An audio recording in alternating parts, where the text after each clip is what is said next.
सबसे पहले तो शेखर जी आपके साथ जो दुर्घटना हुई है 10 जून 2020 बुधवार की शाम को रात के करीब 8 बजे उसके बारे में आप हमें जानकारी दीजिए। जी हाँ, ज़रूर। मैं इस बात की आपको जानकारी दे देता हूँ।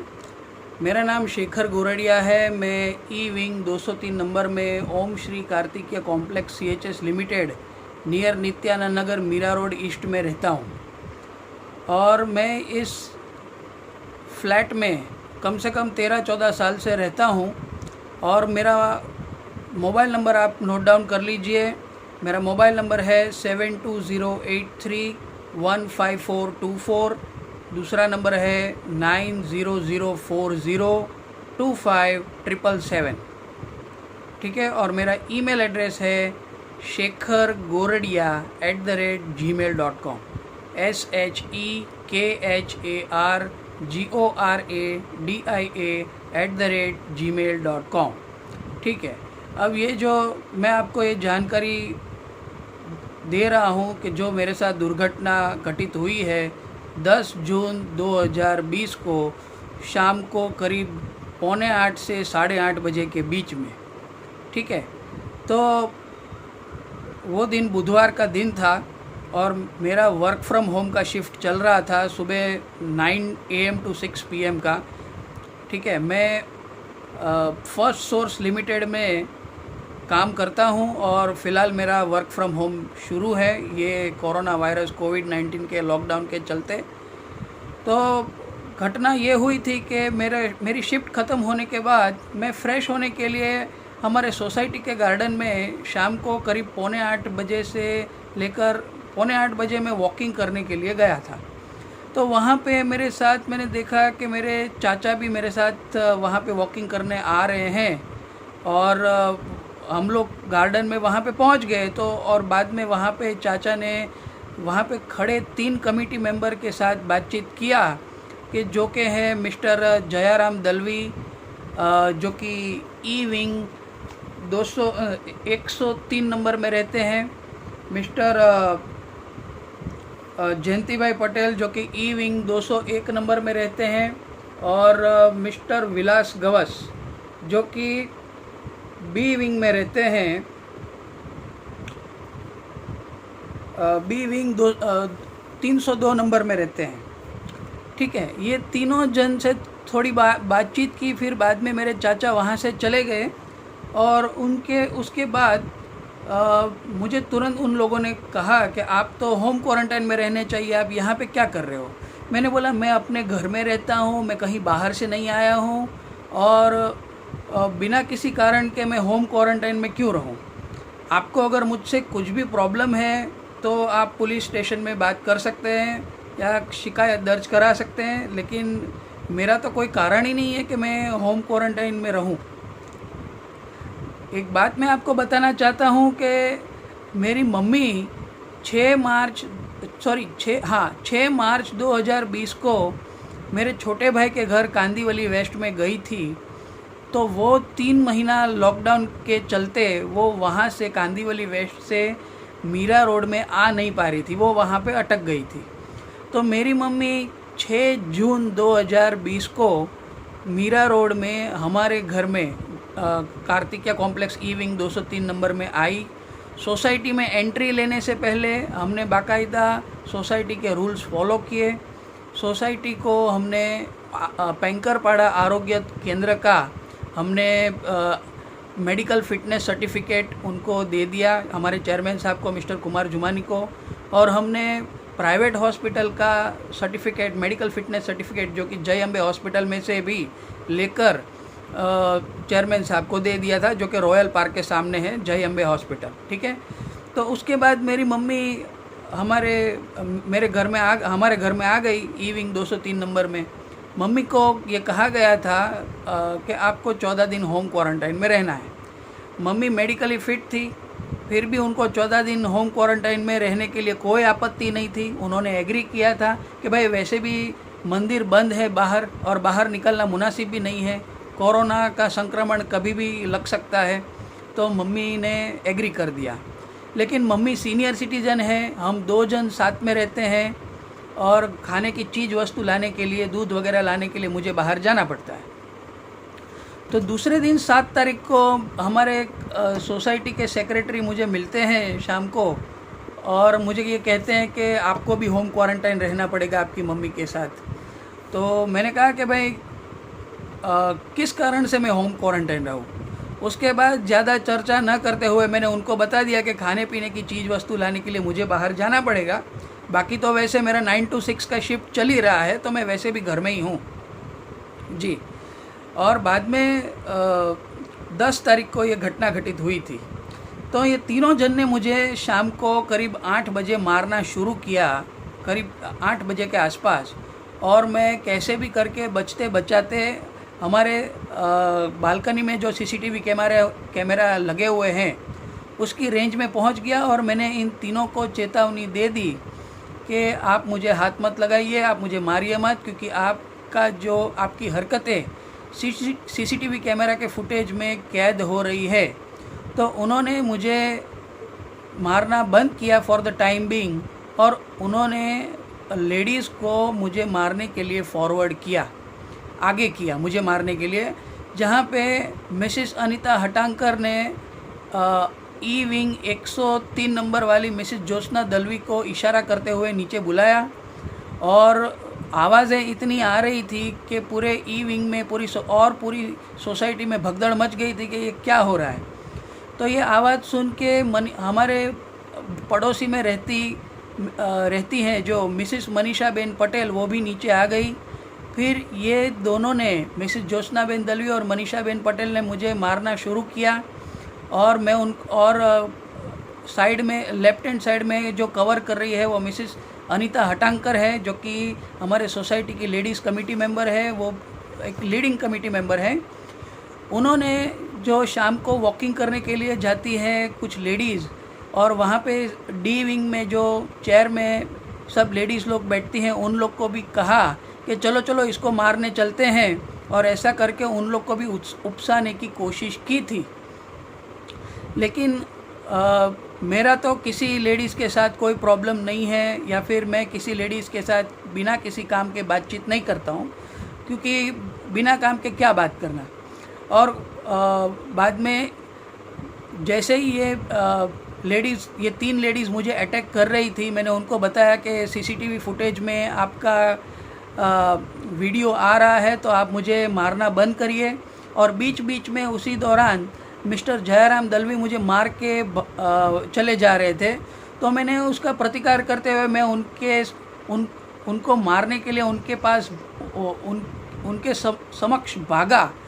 ओके, मतलब और तो ये सब देखते हुए सब जन ने मुझे पकड़ के गिरा दिया, और मुझे इन सब जन ने मारा। और जिन्होंने मुझे मारा है उनका नाम है Mr Jayanti bhai Patel, E wing 201 number, Mr Vilas Gawas, B wing 302 number, Mr Jayram Dalvi, E wing 103 number, Mrs Jyotsna ben Dalvi, E wing 103 number, Mrs Anita Hatankar जो ए विंग में रहती है, मिसिस मनीषा बेन जयंती bhai Patel, E wing 201 number.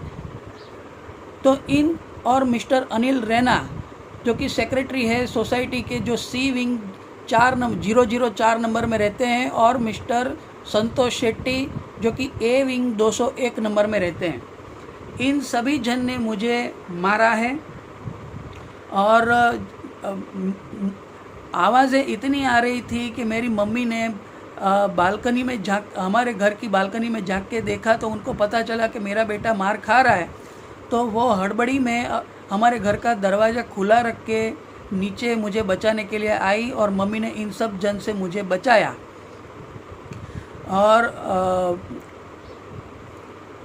और इसी दौरान हमारे जयंती भाई पटेल जो है हमारे पड़ोसी है, जो ई विंग 201 नंबर में रहते हैं, उनका बेटा केवल जयंती भाई पटेल, उसने देखा कि हमारे घर का दरवाज़ा खुला है, तो उन्होंने नीचे जाके लेडीज़ कमेटी मेंबर को, मिसिस वनीता अभिषेक अय्यर को और अनीता हटांकर को बताया कि इनका दरवाज़ा खुला है। तो फिर वो करीब चार जन हमारे मेन एंट्रेंस डोर के ऊपर जो सीसीटीवी कैमरा है वो उन्होंने तोड़ डाला, और हमारे घर के अंदर आके हमारे बालकनी में जो सीसीटीवी कैमरा है उसको भी तोड़ डाला, जिसके चलते दूसरे जन ने अटैक ज़्यादा ज़ोर से करना शुरू कर दिया मेरे ऊपर, तो मुझे ज़्यादा मारना शुरू कर दिया। तो जिन 4 जन ने मेरे घर के एंट्रेंस के ऊपर के जो सीसीटीवी कैमरा तोड़ा है, जिसने डंडे से तोड़ा है, उसका नाम है मिसिस वनीता अभिषेक अय्यर, और जो कि ए विंग 101 नंबर में रहती हैं। उसके साथ मिस्टर जेनिल जयानी जो कि डी विंग 201 नंबर में रहता है। उसके साथ मिसिस सुकेशी स्वप्निल जो कि ई विंग 101 नंबर में रहती हैं, और मिसिस अनीता हटांकर जो कि लेडीज़ कमेटी मेंबर है और जो कि ए विंग में रहती हैं। तो ये 4 जन सीसीटीवी फुटेज में दिखाई दे रहे हैं, और उन्होंने घर के अंदर आके मेरे बालकनी का भी सीसीटीवी कैमरा तोड़ा है। तो ये घटना जो घटित हुई उसके बारे में मैंने आपको बताया है। तो ये घटना में तो मैं आपको ये बताना चाहूँगा कि सोसाइटी की मैनेजिंग कमेटी ऐसी होती है कि अगर किसी के साथ मारपीट हो रही है या फिर कोई 2 मेंबर्स के बीच में झगड़ा चल रहा है, तो वो सोसाइटी कमेटी मेंबर्स और वो लोग बचाते हैं, झगड़ा होने नहीं देते हैं। लेकिन यहाँ पे तो सोसाइटी के मैनेजिंग कमेटी मेंबर के सोसाइटी के मैनेजिंग कमेटी के कमेटी मेंबर्स वो खुद ही मुझे मार रहे हैं, सोसाइटी के मेंबर को। मैं यहाँ पे भाड़ोतरी नहीं हूँ, ये हमारा खुद का घर है। मैं करीब 13-14 साल से यहाँ पे रहता हूँ। तो सिर्फ ये कोरोना का नाम लेकर उन्होंने मुझे मारना शुरू किया है। ये 3 कमेटी मेंबर ने, मिस्टर जयंती भाई पटेल, मिस्टर विलास गवस और मिस्टर जयराम दलवी ने। हालांकि ये जो साजिश है मुझे मारने की वो काफ़ी टाइम से चल रही थी, उसके बारे में भी मैं आपको बताता हूँ थोड़े टाइम में। जी, क्या आपने इस दुर्घटना के बारे में एफआईआर दर्ज की है? जी हाँ, मैं आपको ये बताना चाहूँगा कि जैसे ही मेरे साथ ये दुर्घटना घटित हुई, और जब मैं ये भी बताना चाहूँगा कि मुझे मार खाते हुए मेरे सगे चाचा ने, जो कि सोसाइटी के ट्रेजरर है, उन्होंने सब जन को बोला कि आप इनको मारना बंद करिए। फिर उन्होंने सब जन ने मुझे मारना बंद किया और मुझे और मेरी मम्मी को मेरे घर में ऊपर भेज दिया ई विंग 203 नंबर में। ठीक है। और उसके बाद मैंने सीसीटीवी फुटेज निकाले, मैंने मुझे जो लगा था, मुझे मार लगी थी, उसके फ़ोटोज़ निकाले, और मैंने इसकी इन्फॉर्मेशन हमारे मीरा भाईंदर के काफ़ी नेताओं को दी है, मेरे सगे संबंधियों को दी है, मेरे दोस्तों को दी है। करीब नहीं तो कम से कम 50-60 जन को मैंने इसकी इन्फॉर्मेशन, इसकी जानकारी दी है। ठीक है। और मेरे वकील को, पुलिस को, सब जन को। अब एफआईआर का सवाल है, तो हमने एफआईआर 11 जून 2020 गुरुवार को शाम को 6 बजे तक हमारी एफआईआर काशीमीरा पुलिस स्टेशन में दर्ज हो चुकी है। और मेरा एफआईआर का जो नंबर है, मेरी कंप्लेंट का एफआईआर नंबर है 0426। ठीक है। और एफआईआर होने के बाद इन्वेस्टिगेशन ऑफिसर एक बार ही यहाँ पे आए थे कार्तिकीय कॉम्प्लेक्स में घटना की पुष्टि करने के लिए कि यह घटना कहाँ पे घटित हुई है। लेकिन ठीक से उन्होंने जानकारी हासिल नहीं की है पब्लिक के पास से, और पंचनामा और चार्जशीट दाखिल करना बाकी है। ठीक है। करीब ये घटना में 11-12 जन आरोपी हैं। तो उनके नाम मैं आपको बता देता हूँ। Jayanti bhai Patel E wing 201 number, Mr Vilas Gawas B wing 302 number, Mr Jayram Dalvi E wing 103 number, Mrs Anita Hatankar A wing में रहती हैं। Mrs Vanita Abhishek Iyer A wing 101 number.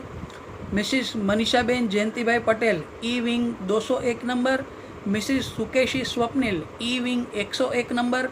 Mr Jenil Jayani D 201 number. Mr Santosh Shetty A 201 number और मिस्टर अनिल रैना जो कि सेक्रेटरी है हमारे सोसाइटी के सी 004 नंबर। ये सभी जन ने कहीं ना कहीं मुझे मारा है, कहीं ना कहीं जो अपराध करते हैं उनको सहायता की है, उनको सहयोग किया है। तो जो अपराधी की भी सहायता करते हैं तो वो खुद भी अपराधी हो जाते हैं। जैसे कि डंडे से मेरे सीसीटीवी कैमरा को तोड़ के अंदर घुस के, मेरे घर के अंदर घुस के उन्होंने मेरे बालकनी का सीसीटीवी कैमरा तोड़ा है।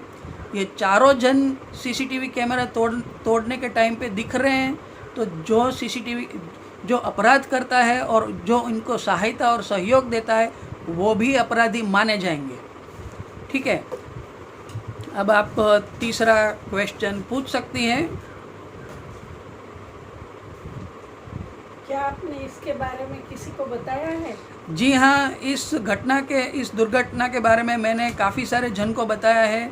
सबसे पहले तो इस दुर्घटना के बारे में मैंने हमारे वार्ड अध्यक्ष मिस्टर राजू भोयर जो कि हमारे नगर सेवक हैं और शिवसेना के कॉरपोरेटर हैं, उनको मैंने सबसे पहले इस बात की जानकारी दी।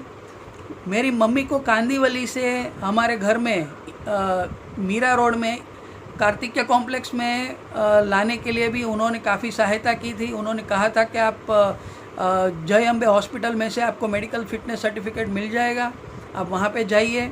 डॉक्टर से उनकी बात भी हो चुकी थी और पेंकरपाड़ा आरोग्य केंद्र में से भी हमने सर्टिफिकेट दे दिया था 6 जून को 2020 को।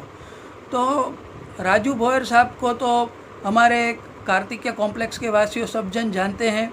हमारे पूरे वार्ड के सारे सोसाइटी वाले सब जन राजू भैया को जानते हैं। काफ़ी हेल्पफुल नेचर वाले हैं, हेल्पफुल नेचर वाले हैं। तो उनको ये सब जानकारी देने के बाद मैंने उनके साथ फ़ोन पे भी बातचीत की थी। उन्होंने कहा कि आप चिंता मत करो, मैं ज़रूर बातचीत करूँगा सोसाइटी के मैनेजिंग कमेटी के साथ। फिर 2 दिन के बाद 12 जून को जो कि शुक्रवार था, तो करीब 12:30 बजे राजू भोयर साहब हमारे सोसाइटी में आए थे। हमारी सोसाइटी के मैनेजिंग कमेटी के बुलाने पर वो आए थे। उन्होंने मुझे बुलाया था, लेकिन मेरा वर्क फ्रॉम होम चल रहा था, 9 to 6 का शिफ्ट चल रहा था, 9 AM to 6 PM का। इसके चलते मैं अपनी ऑफिस के स्केड्यूल से मैं निकल नहीं पा रहा था, इसलिए मैं वहाँ पे नहीं गया था। और मैंने उनको बता दिया था कि मुझे इन 13-14 जन ने मारा है करीब, तो उन लोगों के साथ मैं समाधान नहीं करूँगा, बाकायदा मैं उनके ऊपर कानूनी कार्रवाई करूँगा। और मैंने तो 11 जून 2020 को गुरुवार को शाम को 6 बजे को ही मैंने FIR दर्ज करवा दी थी। तो अब आप अपना चौथा सवाल पूछ सकती हैं। सीसीटीवी फुटेज में हमने देखा कि लेडीज़ आगे चल के आपको घेर के मार रही है और उसके बाद जेंट्स ने आपको गिरा दिया था और मारा था। आखिर लेडीज़ ने आपको क्यों मारा? जी, जो CCTV फुटेज है उसमें आपने देखा कि लेडीज़ मुझे घेर के मार रही है। उनका कहीं ना कहीं पे इंटेंशन ये था कि अगर एक जन हमला करता है और बात पुलिस में जाती है तो पुलिस एक हमलावर को तुरंत गिरफ्तार कर लेती है। लेकिन अगर साथ में 10-12 जन मॉब में अटैक करते हैं तो पुलिस किस किस को गिरफ्तार करेगी। लेकिन हमारे देश के कानून के अनुसार चाहे आरोपी 1 हो, 10 हो या 24 हो, अगर वो गुनाह साथ में मिलकर करते हैं या किसी का शोषण करते हैं या किसी को मारते हैं और वो गुनाह करते हुए उनका CCTV फुटेज मिल जाता है तो सभी के सभी आरोपी साबित होते हैं और सभी को सज़ा दी जाती है। यहाँ तक के आरोपियों जो अपराधी हैं उसको जो सहयोग करते हैं अपराध करने के लिए, उनको भी सज़ा मिलती है। तो ये इंटेंशन है कि अभी हम लोग सब साथ में हमला करेंगे तो पुलिस किस किस को पकड़ेगी, तो ये तो मॉब लिंचिंग में आ जाएगा। लेकिन मॉब लिंचिंग में भी सबको पकड़ा जाता है और सबको सज़ा दी जाती है। और दूसरी बात मैं ये बताना चाहूँगा कि जैसे कि मैंने आपको बताया कि मैं बिना काम के किसी भी लेडीज़ के साथ सोसाइटी में बातचीत नहीं करता हूँ।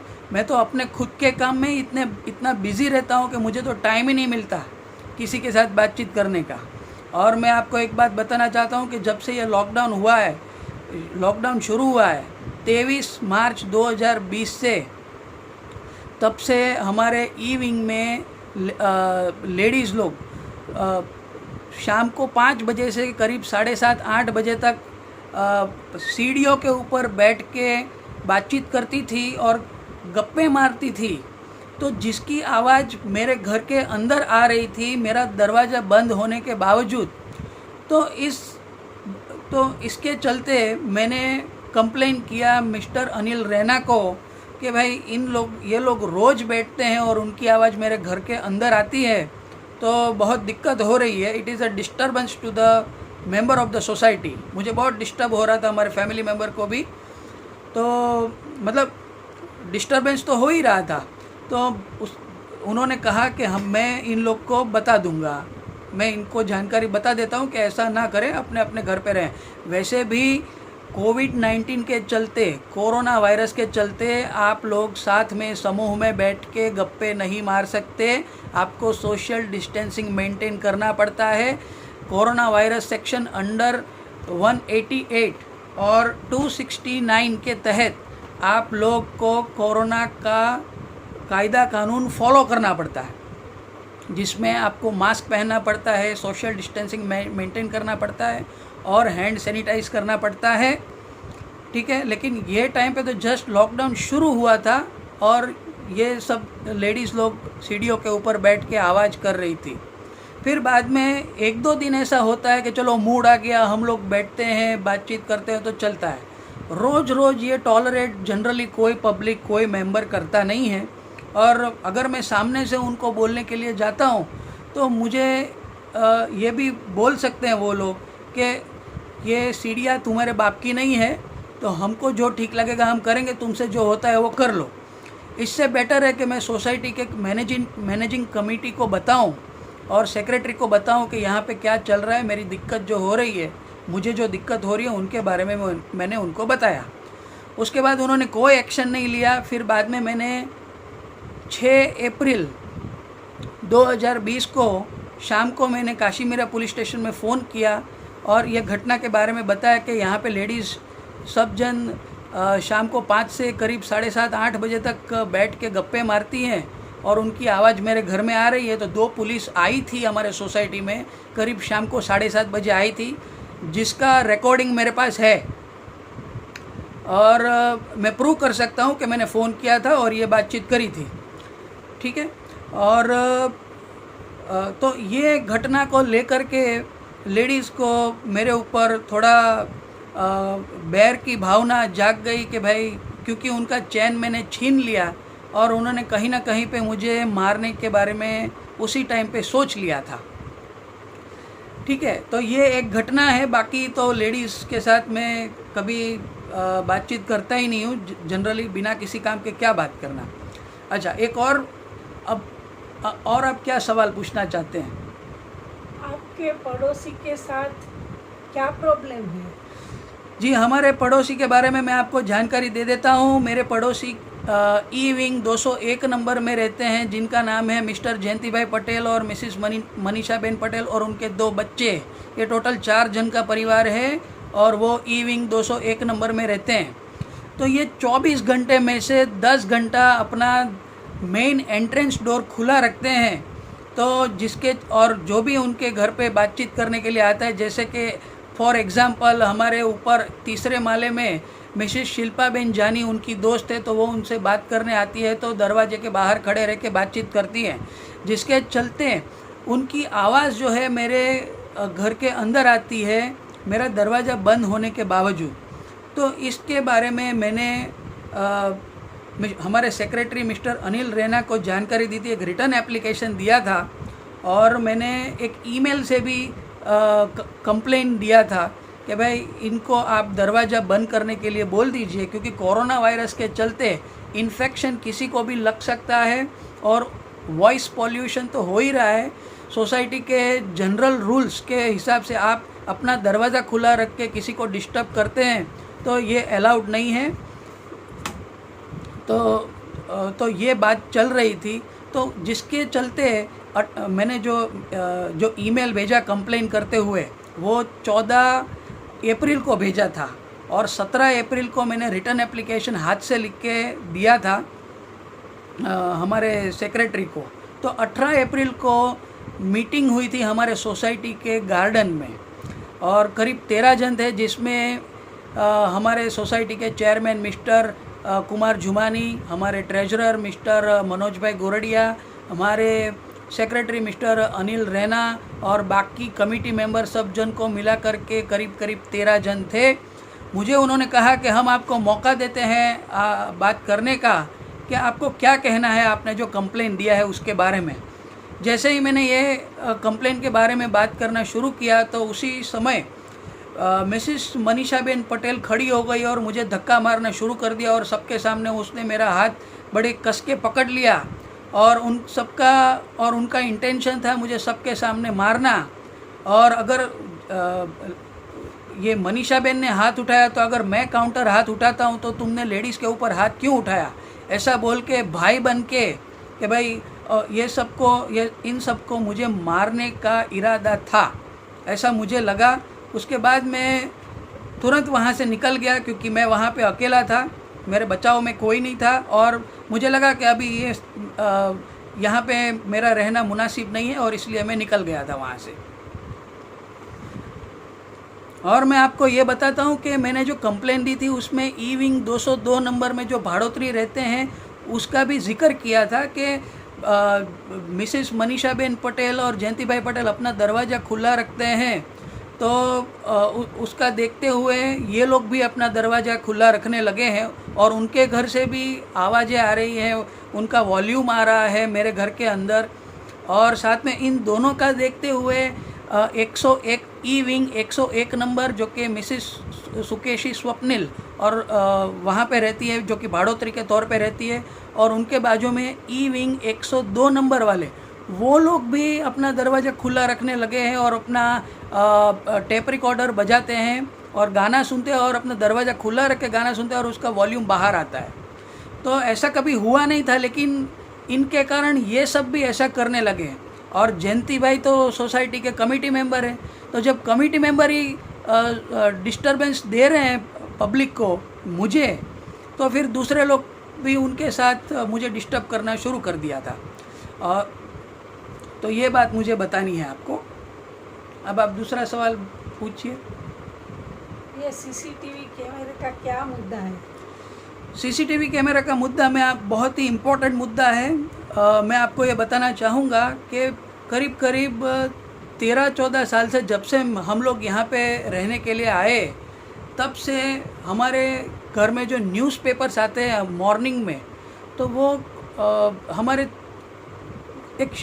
हमारे तीसरे माल वाले जो रहते हैं 3rd फ्लोर में, तो वो लोग चोरी करके जाते थे, जिसके बारे में हमको पता था कि भाई एक दिन कोई चोरी करके जाता है तो पता नहीं चलता है, 2 दिन चोरी करके जाता है तो पता नहीं चलता है, लेकिन कंटिन्यूसली ये चोरियाँ 13-14 साल से होती हैं, तो अपने को तुरंत पता चल जाता है कि भाई चोरी कौन कर रहा है।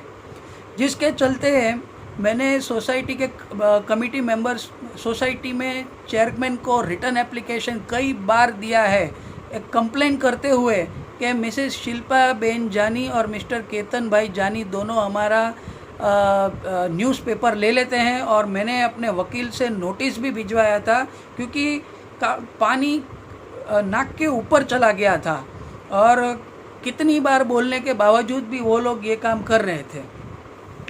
तो ये 2 साल पहले हमने सीसीटीवी कैमरा डलवाया था इस कारण से।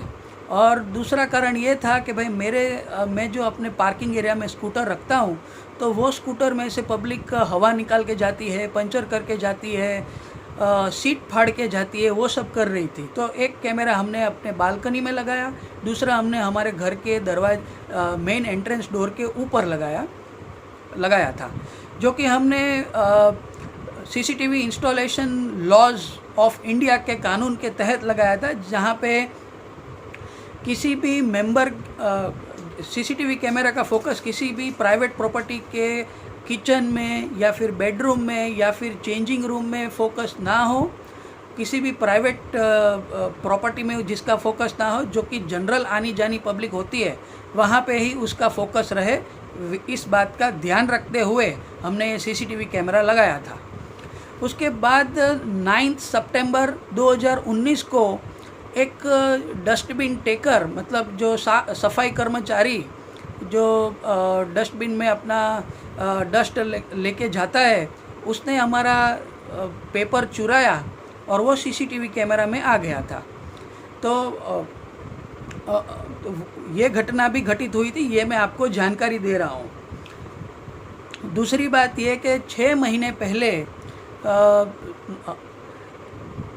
सोसाइटी के मैनेजिंग कमेटी ने मेरी मम्मी को सोसाइटी में बुलाया, चेयरमैन ने मम्मी को सोसाइटी में बुलाया और उन्होंने कहा कि आप सीसीटीवी कैमरा हटा दीजिए, क्योंकि सोसाइटी के कमेटी मेंबर को बड़ा ऑब्जेक्शन है इसमें।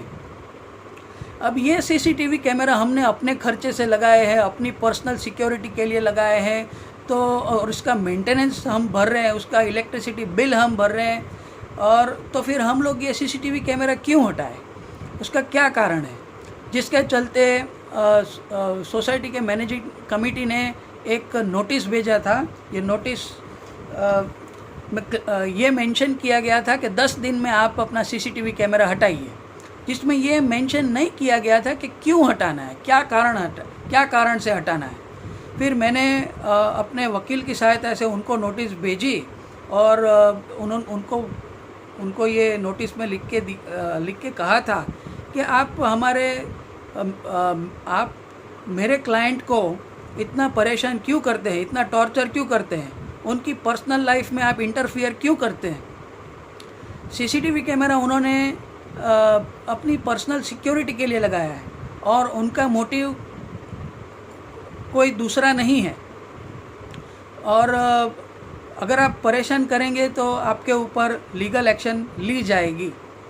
तो वापस फिर ये जैसे ही नोटिस मिलते ही सोसाइटी के मैनेजिंग कमेटी ने एक और नोटिस मुझे हैंड ओवर किया मिस्टर अनिल रैना ने, जिसमें ये कहा गया है कि आपका बेटा जो है शेखर गोरडिया, यानी कि मैं, वो इनके नाम का फ्लैट नहीं है ई विंग 203 नंबर, इसलिए ये जो नोटिस उन्होंने अपने वकील के माध्यम से भेजी गई है वो नल एंड वॉइड मानी जाएगी, इसका कोई महत्व नहीं रहेगा।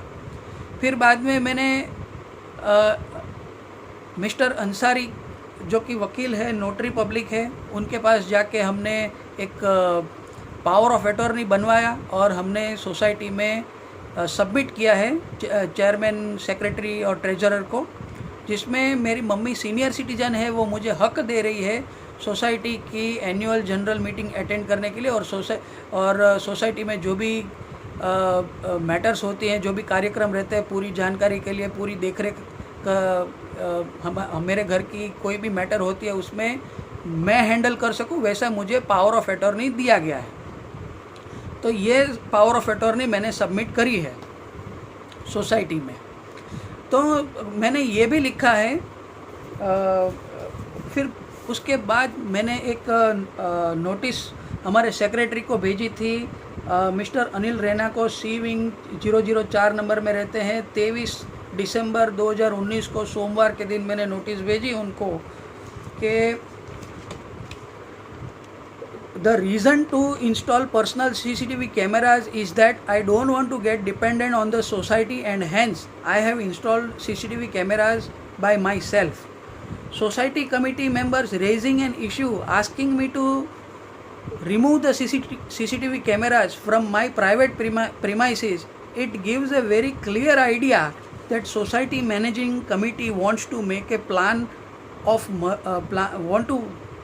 murder of me and my family members and want to plan a robbery from my house.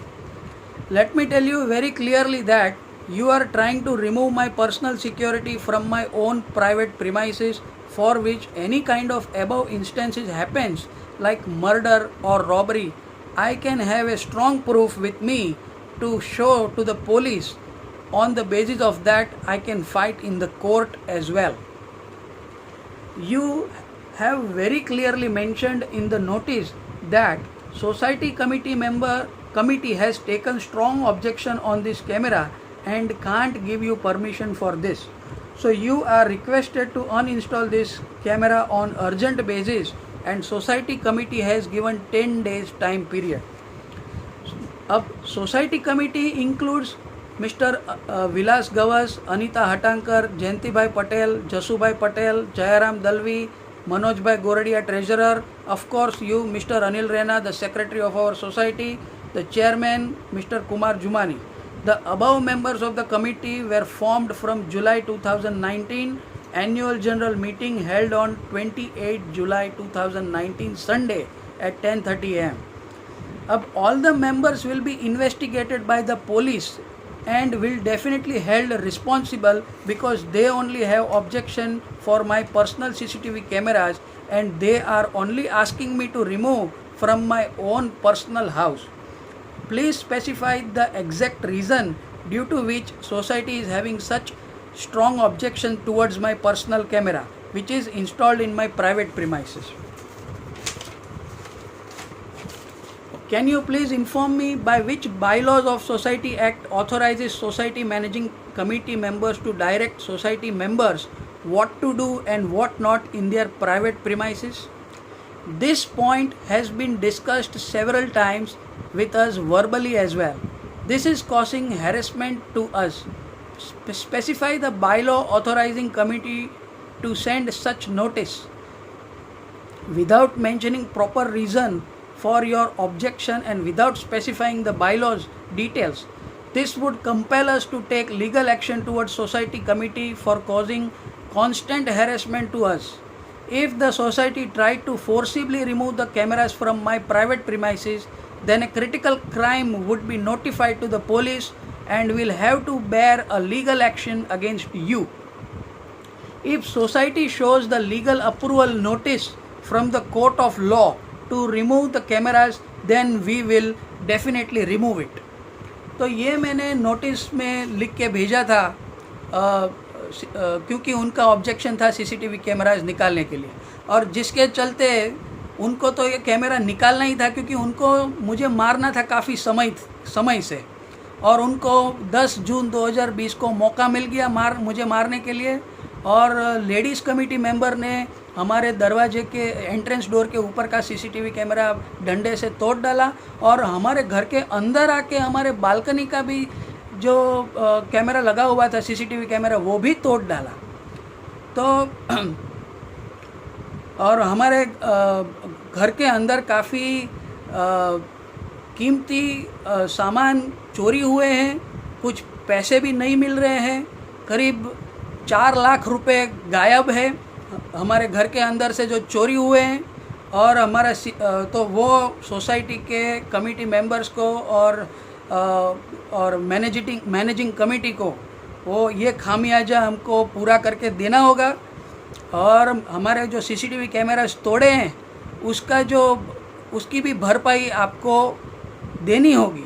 ये दोनों पेमेंट मिला करके 5 लाख रुपए की रकम बनती है करीब।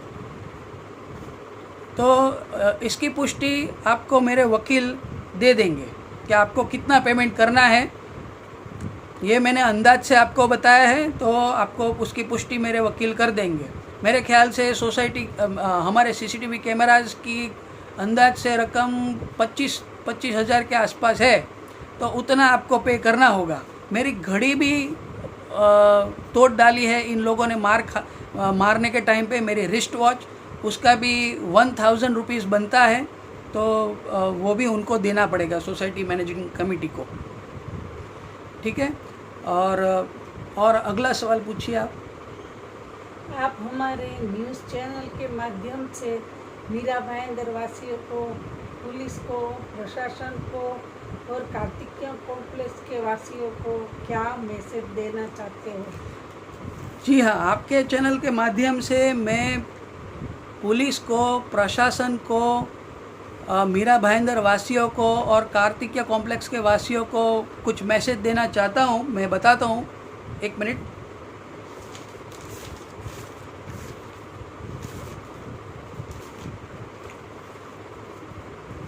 आपके न्यूज़ चैनल के माध्यम से मैं मीरा भाईंदर वासियों को ये कहना चाहता हूँ कि मेरे साथ जो 10 जून 2020 को रात को करीब 7:45 से 8:30 बजे के बीच में जो दुर्घटना हुई है, उसमें कार्तिकेय कॉम्प्लेक्स सोसाइटी वालों ने कोरोना वायरस को मुद्दा बनाकर होम क्वारंटाइन का नाम देकर कानून को हाथ में लेते हुए मुझे मारा है।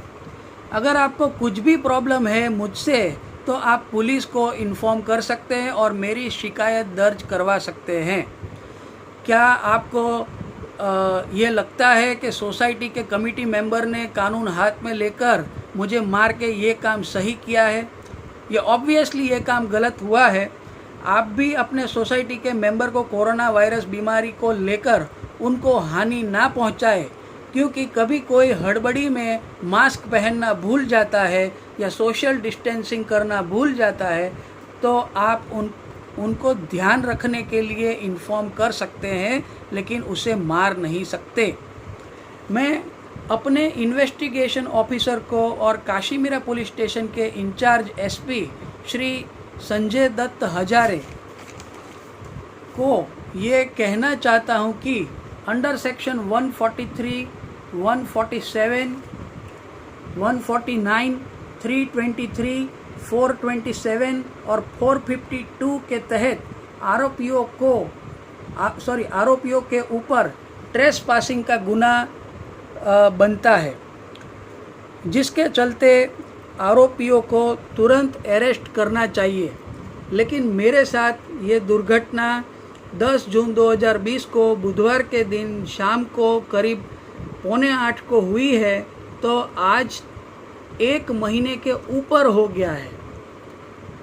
और आज मुझे पता है कि इन दिनों 1 जुलाई से 18 जुलाई 2020 का लॉकडाउन चल रहा है, लेकिन मेरी आपसे गुजारिश है कि आप पुलिस की इन्वेस्टिगेशन को थोड़ा तेज करवाएं और इन्वेस्टिगेशन ऑफिसर को आदेश दें कि घटनास्थल पे जो वारदात हुई है वहाँ जाकर लोगों को इसकी जानकारी दे और इस घटना को लेकर उस टाइम पे मौजूद लोगों से पूछताछ करें और विटनेस बनने के लिए आग्रह करें। इन्वेस्टिगेशन ऑफिसर ने कोरोना के सेक्शन एफआईआर में नहीं लगाए हैं तो वो भी शामिल करें, जैसे कि आईपीसी 1860 सेक्शन 188 और 269, ये दोनों सेक्शन कोरोना के सेक्शन है, ये भी लगाएं। और अगर आप प्रशासन की बात करते हैं तो सबसे पहले हमारे एरिया के वार्ड अध्यक्ष और शिवसेना कॉरपोरेटर श्री राजू भोयर की बात करते हैं। इस घटना के तुरंत बाद मैंने सबसे पहले इस घटना की जानकारी उनको दी थी। उनसे मैंने फ़ोन पर बात भी करी थी और इसका सीसीटीवी फुटेज, फ़ोटोज़ सब उनको भेजा था।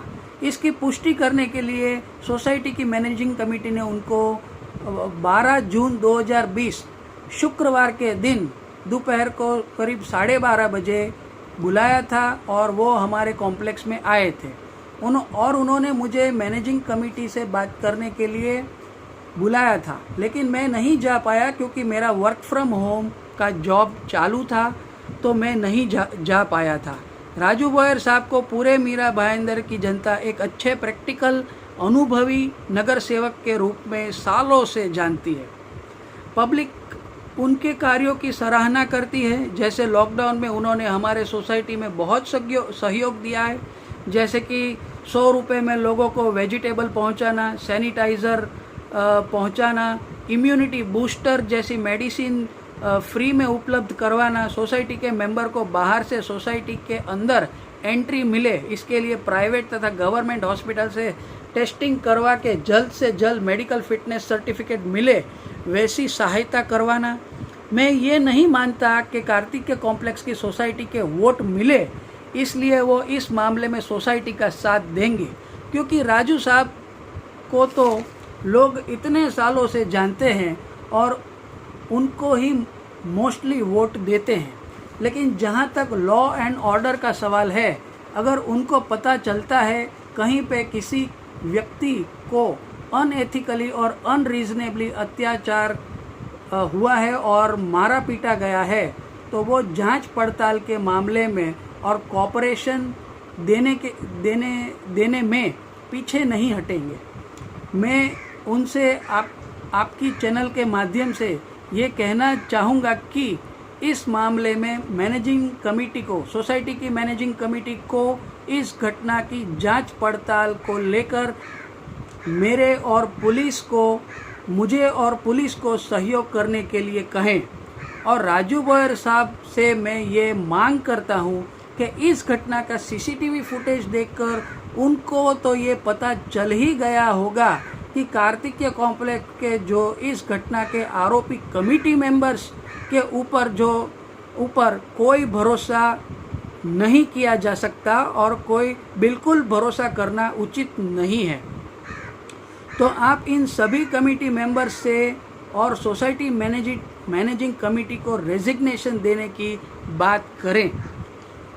प्रशासन में हमारा मीरा भाईंदर के 2 एमएलए हैं, श्रीमती गीता जैन और श्री प्रताप सरनायक, जो कि शिवसेना के एमएलए हैं।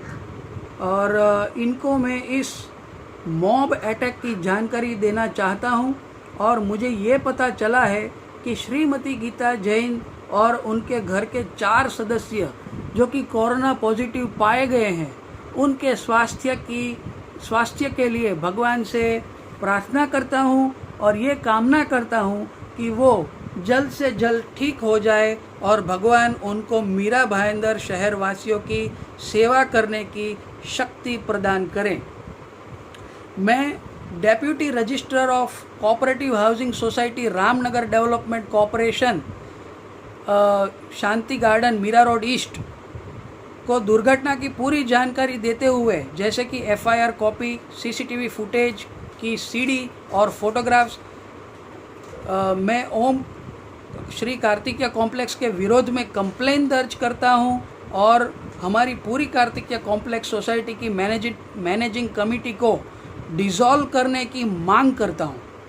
मैं हमारे कार्तिकेय कॉम्प्लेक्स के वासियों को ये कहना चाहता हूं कि आज ये दुर्घटना मेरे साथ हुई है, कल को ऐसी दुर्घटना किसी और के साथ न घटे। और किसी भी सोसाइटी में अगर 2 मेंबर्स के बीच में झगड़ा होता है तो भी सोसाइटी झगड़े को रोकने का काम करती है, लेकिन यहाँ पर तो sub committee members Kartikeya complex के पब्लिक के सामने मुझे पीट रहे थे।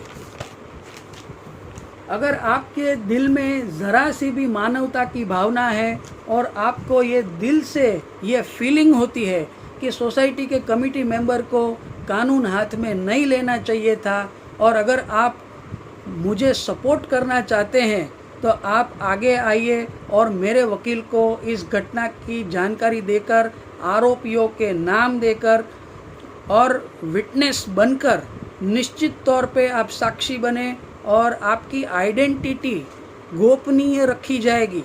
ये विटनेस बनने के लिए आपको कोई फोर्स नहीं किया जाएगा, आपके ऊपर कोई प्रेशर नहीं है। अगर आपको सही लगता है तो आप मुझे सपोर्ट करिए और पुलिस स्टेशन में बयान दीजिए। मैं तो आपसे ये कहना चाहता हूँ कि गलती आखिर इंसान से ही होती है, लेकिन किसी को जान से मारने की कोशिश को अंग्रेजी में अटेम्प्ट टू मर्डर कहा जाता है और ऐसी गलतियों को माफ़ नहीं किया जा सकता। ऐसी गलती करने वालों को सज़ा दी जाती है। तो मेरी प्रार्थना है कार्तिकेय कॉम्प्लेक्स वासियों को कि इस दुर्घटना जो दुर्घटना मेरे साथ घटित हुई है, मैं भी एक मेंबर हूँ हमारे कार्तिकेय कॉम्प्लेक्स का और यहाँ पे 13-14 साल से रहता हूँ मैं। हमारा खुद का घर है तो और we are the shareholders of the Kartikeya complex, हमारा कुछ इम्पोर्टेंस भी बनता है। तो इसके चलते आप मेरा सपोर्ट करिए अगर आपको ठीक लगता है तो, और आप मेरे वकील को संपर्क कर सकते हैं जिनका मोबाइल नंबर आप लिख लीजिए।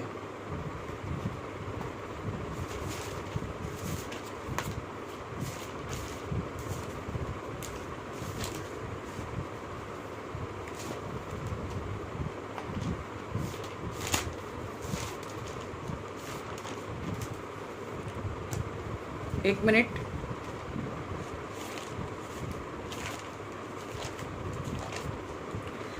जी, मेरे लॉयर का नाम है मिस्टर प्रदीप सावंत और उनका नंबर है 8898220111।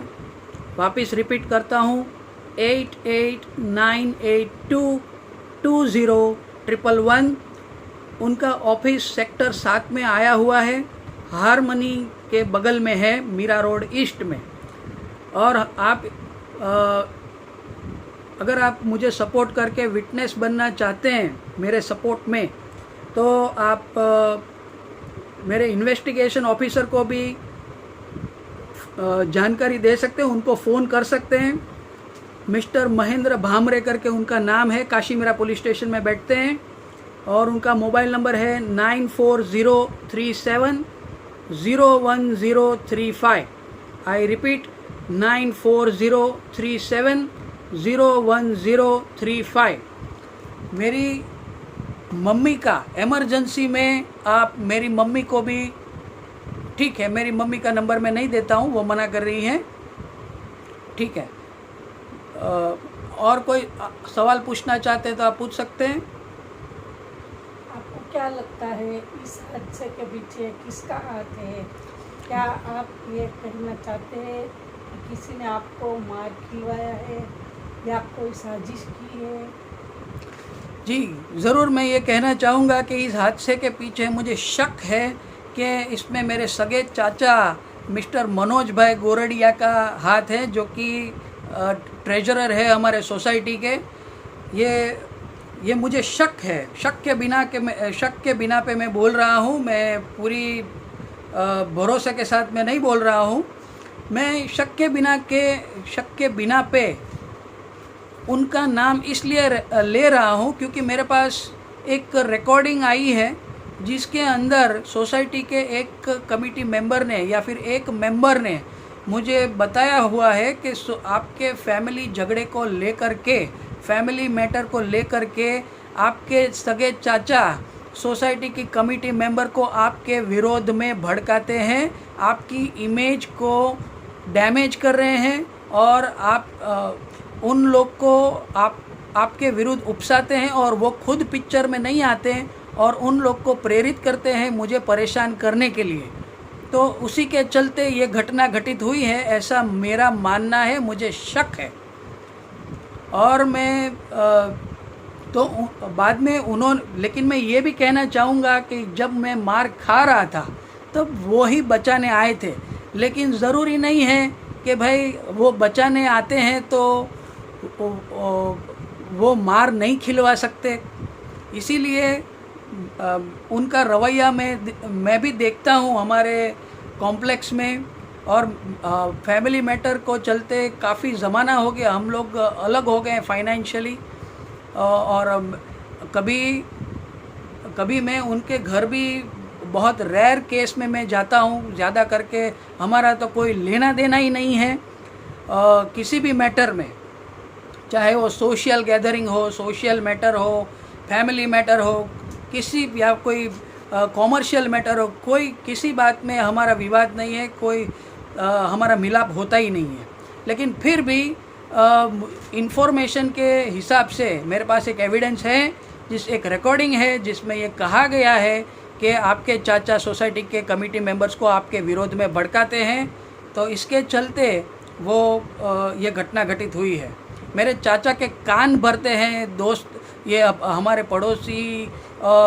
पड़ोसी लोग, और क्योंकि अगर मैं अपने चाचा का विरोधी हूँ तो वो मेरे चाचा को मेरे विरोध में बोलेंगे तो वो उनको अच्छा लगेगा और वो उनको ज़ाहिर तौर पे अच्छा ही लगने वाला है, क्योंकि वो लोग मेरा विरोध कर रहे हैं। जी बस, तो मैं ये कहना चाहूँगा बस। और कोई सवाल पूछना है? आपने आगे का क्या सोचा है? आप ये हादसे के बाद कार्तिकेय कॉम्प्लेक्स में रहेंगे या कहीं और चले जाएंगे? इस हादसे के बाद मैं कार्तिकेय कॉम्प्लेक्स में रहूँगा या कहीं बाहर चला जाऊँगा, इस बारे में मैंने अब तक कुछ सोचा नहीं है।